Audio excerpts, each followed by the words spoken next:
श्रीमान वो आपत्तिजनक है, कुछ बिंदु मैंने भी नोट नोटिस है। इस सदन की कार्रवाई लाइव देखी जाती है, रिकॉर्ड रहता है।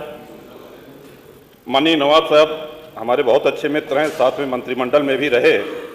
पहली बात तो ये स्पष्ट हो जानी चाहिए कि जो सर्वे हो रहा है वो न्यायालय के आदेश पे हुआ है, और जितने लोग बोले हैं इन्होंने पत्थरबाजी का कोई जिक्र, कोई चर्चा नहीं की।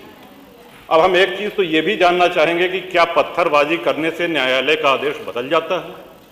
अगर न्यायालय ने किसी सर्वे का आदेश दिया तो उस आदेश को पलटने के लिए क्या तरीका है? उससे बड़ी अदालत में जाएं कि सड़क पे खड़े होकर के पत्थर प्रशासन के ऊपर और पुलिस के ऊपर चला जाए।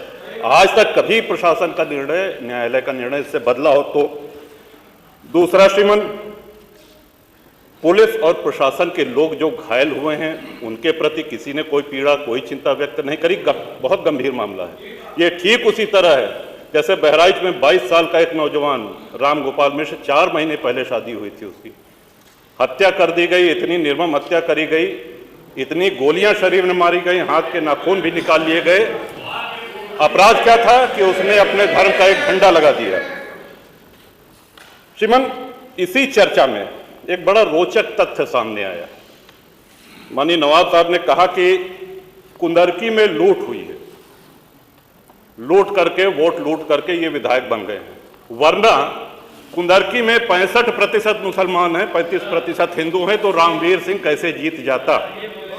ये कार्रवाई में है हमारा।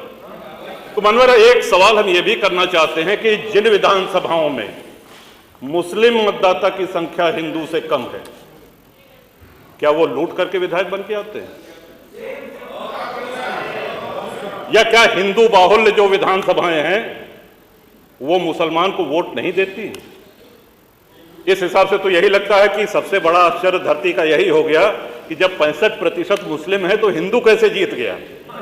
आज पहला दिन है इन लोगों का सदन में। हमने अनुरोध किया था जो नए सदस्य जीत के आए हैं कम से कम परिचय करा दें, हम लोग भी पहचान लें। हमारा कोई परिचय नहीं है रामवीर जी से, लेकिन वो निर्वाचित सदस्य हो चुके हैं, सदन के सम्मानित सदस्य हैं, उनका इस तरह से अपमान करना, उनको लुटेरा कहना, ये तो आपत्तिजनक है।